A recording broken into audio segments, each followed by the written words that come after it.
Hermanos, una vez más nos encontramos por estos medios en la alegría de encontrarnos con la palabra de Dios, con el Evangelio, con Jesucristo. Y en la iglesia celebramos ya la semana 14ª del tiempo ordinario, con una lección iluminada por el Evangelio de San Mateo que es progresivo.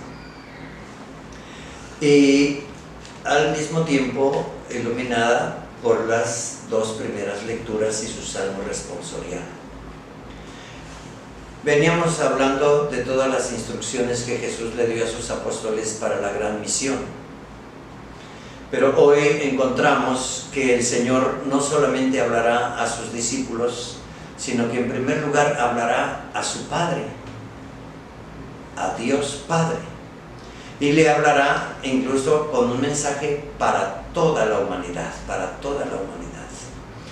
Por ello, encontramos en las primeras palabras del Evangelio de hoy una oración que parece breve, pero sin embargo es muy profunda, que pronuncia nuestro Señor Jesucristo, movido en el Espíritu, en el gozo, en la presencia del Padre Eterno, y con un corazón profundamente agradecido, que es algo que tenemos que aprender, llevar un corazón agradecido ante Dios.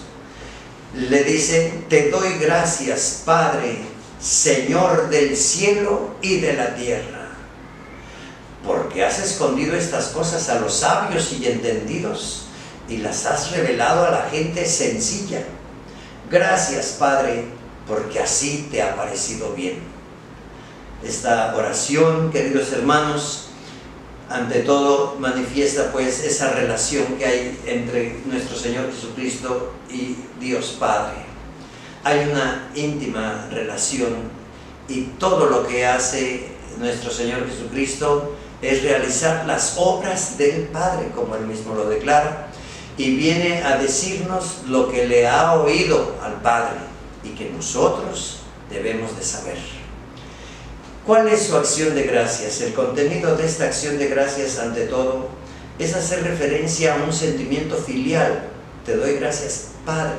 Es decir, yo, Hijo, te doy gracias a ti, que eres el Creador y Señor de cielos y de la tierra. Tú eres el Señor del universo. Y hace de inmediato una relación, porque viene hablando anteriormente a estas palabras de todo lo que es realmente la misión y el misterio mismo de la salvación de la humanidad. Pero estas razones no las puede entender cualquiera así de inmediato, nada más porque se lo proponga. Estas palabras se entienden a la luz de la fe y con la luz del Espíritu Santo. Estas palabras se entienden cuando estamos incluso unidos en los sentimientos de Cristo. Entonces vamos a entender lo que hay en el corazón de Cristo.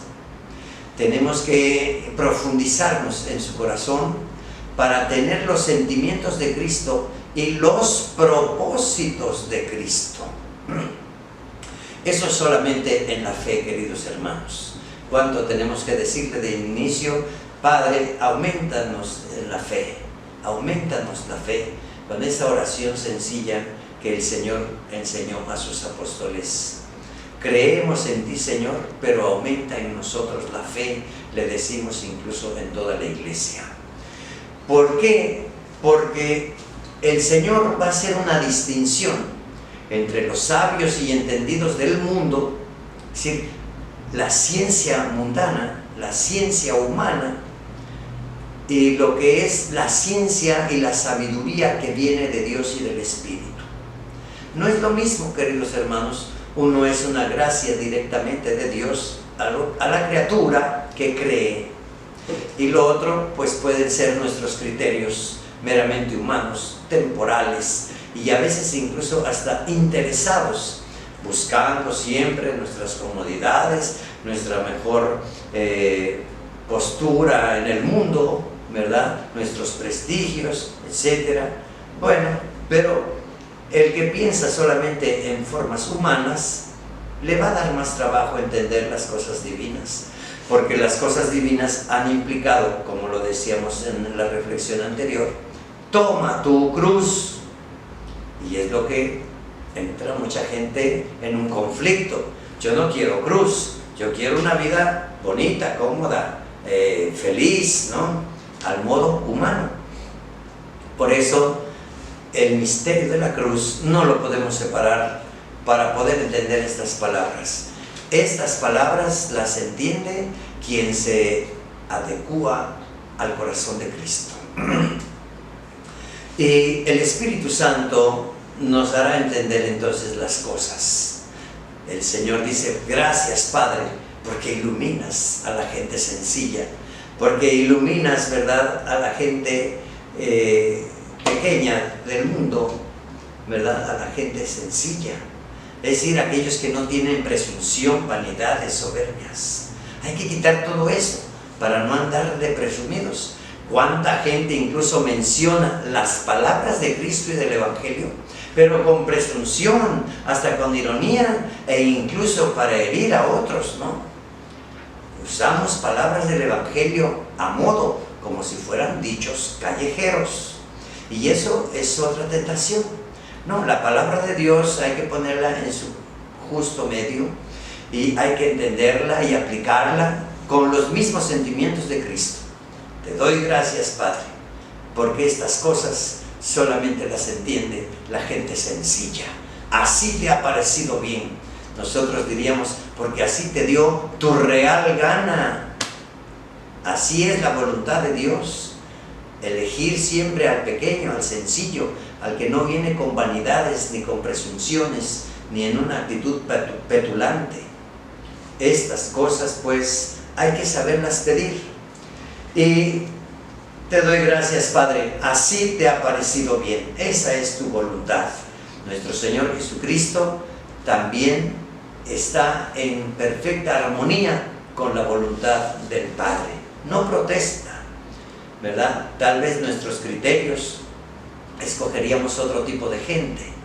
Mira lo que le pasó, ¿verdad?, al profeta cuando fue enviado por Dios para elegir a David, ¿no? Llegó a la casa de Jesé y ahí tenía que ungir a uno de sus hijos como rey, y empezó el mayor y el siguiente, ¿verdad? Y resultó que ninguno era.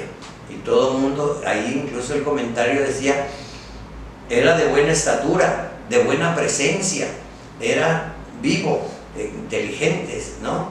Vivaracho. Pero el Señor decía, ese no, este tampoco, y el otro tampoco. Oye, aquí te ha de faltar algún hijo, le dijeron. Sí, es el más chico que anda cuidando los borregos. Ah, pues mándalo a traer, no podemos comer hasta que él venga. Porque el Señor no escoge según nuestros criterios. El Señor escoge, ¿verdad?, al pequeño, al sencillo. Pequeño no por edad, pequeño porque está en su realidad humana y terrena. Somos pequeños. Pero mientras el hombre no se reconozca pequeño, sino siempre muy capaz, que incluso hay hasta quien reta a Dios y los caminos de Dios, o se atreve a contradecir el Evangelio, queridos hermanos, evidentemente que ese no puede ser un gran elegido.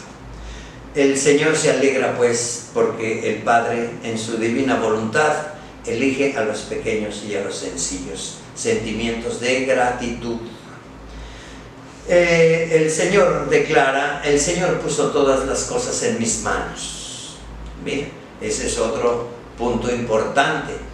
Todo va a depender de Jesucristo. Es el gran paso del Antiguo Testamento al Nuevo Testamento. El gran paso del Antiguo Testamento al Nuevo Testamento. El Señor puso todas las cosas en mis manos. Nadie conoce al Hijo sino el Padre, y nadie conoce al Padre sino el Hijo, y aquel a quien el Hijo se lo quiera revelar.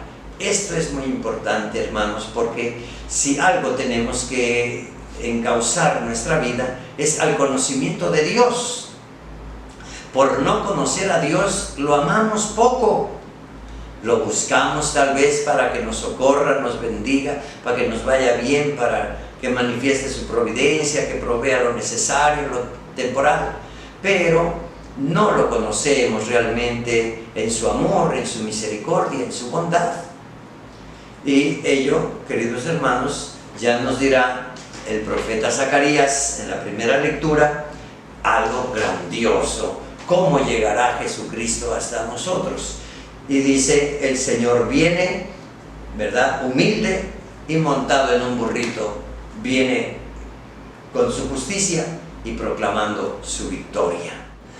El profeta Zacarías, por lo tanto, anuncia la llegada de Cristo como el que trae la victoria, trae la justicia, causa alegría. El pueblo estaba esperando al Mesías, y cuando los profetas empiezan a anunciar al Mesías, el pueblo se pone atento. Pero esperar al Mesías, queridos hermanos, nos toca incluso a nosotros. Todos los días debemos de estar siempre, ¿verdad?, invitando a nuestro Señor que venga a nosotros, porque Él es el príncipe de la paz. Así lo anuncia también el profeta Zacarías, cuando incluso de una forma, ¿verdad?, muy radical, dice: acabaré con las armas, con los caballos de guerra, acabaré con todo ese armamento que hay en las tierras de Efraín, y traeré la paz, traeré la paz. El Señor anuncia la paz a todas las naciones, es un mensaje universal para todo el mundo. Él pondrá de mar a mar y desde el río hasta los últimos rincones de la tierra esta paz que Él nos trae. Ahí, queridos hermanos, el Señor, ¿verdad?, nos anuncia estas razones para los mansos, para los humildes. El Padre ha puesto todas las cosas en mis manos, y Él mismo anunciará su mansedumbre. El Señor nos invita de una manera muy importante: vengan a mí todos los que están fatigados y agobiados por la carga, y yo les aliviaré. ¿Qué decir, queridos hermanos, cuando nuestra gente, nuestro pueblo, en general nuestra humanidad, está viviendo situaciones constantemente de frustraciones, de fracasos, de enfermedad, de dolor, de guerras, de pobrezas, de tantas calamidades que tenemos, ¿verdad? No se diga ahora con todo este confinamiento en el que vivimos en nuestras casas debido a la pandemia, a los enfermos, a la carencia de medicinas, a la insuficiencia de hospitales, a tantas cosas que incluso de otros países nos mandan, hasta un cubrebocas, respiradores, ¿no? Cuánto dolor, cuánta ansiedad, cuánta gente vive en el temor, no quiere incluso ir a las grandes instituciones porque dice: ahí me voy a contagiar más o me van a dejar morir. Queridos hermanos, y cuánta gente viene cansada, incluso y agobiada por toda una trayectoria de historia personal, ahí donde ha habido frustraciones, fracasos, ahí donde han crecido a veces en la orfandad, en la pobreza, en la mendicidad, como tanta gente que desde niños salen a buscar cómo ganarse el pan de cada día. Cuánta gente viene, ¿verdad?, incluso cansada en su fe, porque en sus enfermedades, en sus necesidades, han acudido tal vez al médico y el médico les ha dado cualquier pastilla por ahí, ¿no? Y no remedia mucho. Y cuánta gente más bien va a buscar un remedio y otro remedio, o incluso a buscar al curandero, al hechicero, a la bruja, pensando que tenga algún mal demoníaco. O incluso, peor todavía y más vergonzoso, si viene al templo buscando al sacerdote y el sacerdote no les hace caso o no les atiende. Por eso mucha gente acude incluso a otros medios que son incluso contrarios y demoníacos, buscando de alguna manera una solución. Ese dicho vulgar, ¿verdad?, de que ante la necesidad hasta de un clavo ardiendo se agarra uno, pues, queridos hermanos, no es muy recomendable, no es muy recomendable. Agárrate de Cristo, confía en Cristo y el Señor te sacará adelante. El camino de la fe, de la confianza en el Señor, y no traicionar su confianza buscando otros dioses que nos remedien la vida. El que esté cansado y agobiado pues por la carga, tal vez en la ancianidad, tal vez en una situación de soledad, ¿verdad? O incluso de abandono, o tal vez ahí donde se sufre la muerte de un ser querido, tal vez la viudez. Cuántas calamidades que incluso mucha gente está cansada y agobiada en su fe, ¿verdad? Hemos puesto nuestra fe en tantas cosas que terminamos diciendo, creo que no tengo fe. Bueno, al menos en la misma expresión se contradice, creo que no tengo fe. Queridos hermanos, la fe, Dios nos ha dado la fe suficiente para nuestra salvación. Y no se arrepiente y nadie pierde la fe. Tienes la fe, pero hay que usarla y hay que iluminarla, hay que ilustrar nuestra fe y hay que hacer crecer nuestra fe. La fe hay que hacerla crecer con actos de fe, creyendo, aplicando nuestra fe en los actos. En tu nombre, Señor, echaremos las redes a la derecha, le dijeron los apóstoles y se les cumplió. En la fe, aplicando actos de fe. Porque creo en ti, Señor, haré la caridad. Porque creo en ti, cumpliré con mis responsabilidades. Porque creo en ti, repararé daños de los que yo he generado y causado. Porque creo en ti y espero en ti y quiero la vida eterna y quiero la salvación que nos traes. Esa paz que nos has anunciado desde el Antiguo Testamento. Por eso el Señor nos dirá, si tu carga es muy pesada, dame tu carga y toma mi carga. Dame ese yugo pesado que te dobla la espalda y toma mi yugo, porque debes aprender de mí que soy manso y humilde de corazón. El soberbio no entra en esas razones. El rebelde, el egoísta, no entra en esas razones. Quiere todo a su modo y hasta que el mismo Dios se adapte a sus caprichos, porque así quiero, y si Dios no me responde, buscaré otra forma. Pero esa gente no encuentra a Dios. Desafortunadamente no encuentra a Dios. Se encuentra a Dios en la mansedumbre. Esta lección es lección clásica que debemos de meditar constantemente, Una lección, ¿qué es la mansedumbre? Y qué es ser humilde de corazón, La humildad de corazón, donde no hay cabida para la hipocresía. Pongo mi carita de humilde, pero mi corazón es soberbio. Queridos hermanos, no te vayas en las apariencias. Usa tu inteligencia para encontrarte con el Señor que viene para darnos la salvación y la vida eterna.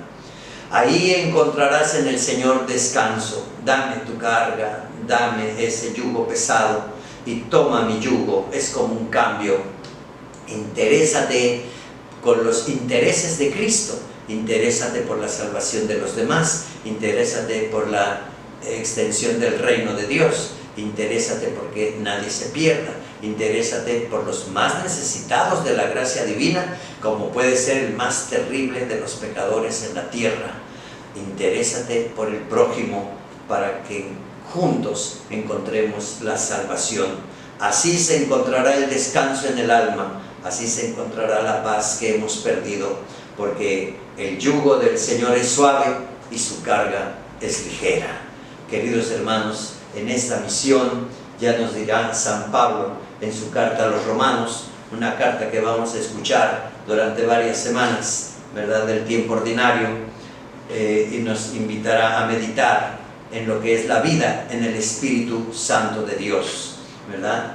Ustedes ya no viven conforme al desorden egoísta del hombre, sino conforme al Espíritu, puesto que el Espíritu de Dios habita verdaderamente en ustedes. Qué palabra tan maravillosa que debemos de tener presente todos los bautizados.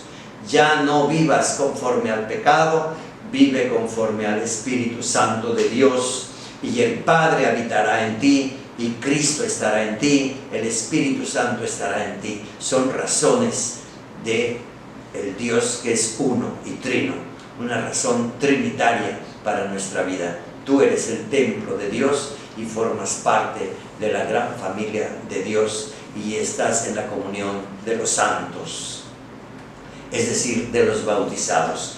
Por tanto, no estamos sujetos al desorden egoísta del hombre, dice San Pablo, para hacer de ese desorden una regla de conducta. Nuestra regla de vida debe ser el Evangelio, no una regla caprichosa puesta por nosotros según nuestros intereses y egoísmos. El Señor nos bendiga, hermanos, nos ilumine, nos llene de su Santo Espíritu. Y finalmente, queridos hermanos, ¿verdad?, pidiendo y suplicando a la Santísima Virgen María que pronto salgamos de toda esta pandemia, de toda esta circunstancia que nos encierra de cierta manera. El culto, la liturgia, la Santa Misa siempre se celebra, pero en una forma ahora privada o restringida. Por ahí nos dan permiso a veces de que entren 2, 3, 5, 10 gentes, ¿verdad?, con las debidas medidas sanitarias, pero esperamos en Dios que pronto tengamos el culto público, Por lo pronto no, aquí en Veracruz estamos en semáforo rojo y en lugar de disminuir, la pandemia ha crecido, hay más contagios, más muertos, más hospitalizados, hay más temor, queridos hermanos, aunque mucha gente también está en lo contrario. Hemos visto mucha gente bañándose en las playas, que vienen incluso de otros pueblos, ¿verdad?, en la ignorancia, sin guardar la distancia, sin protegerse. Y bueno, pues creo que la pandemia así no va a terminar pronto. No sé si esto se alargue 3, 4 años y más bien tengamos que adaptarnos a vivir en medio de esta terrible calamidad. Pero queridos hermanos, no bajemos la guardia. Preparemos nuestro examen de conciencia, preparemos una buena confesión, no nos acostumbremos a ver misa por televisión o por los medios de comunicación. Prepárate para que puedas acercarte a los santos sacramentos. No te vayas a hacer una vida comodina, regalada, facilona en tu casa. Hoy hasta queremos que venga hasta el ministro a nuestra casa, ¿no? Hoy andan allí algunos metiéndose en las casas, haciendo liturgias de la palabra o atendiendo otras cosas, ¿no? El diácono y algunos ministros. Eso es un desorden, eso forma un sectarismo que no está autorizado ni por el obispo, que es la autoridad, ni por el párroco. Por lo tanto, tengan cuidado en todo eso, No hay permiso de hacer celebraciones públicas, ni menos en las casas.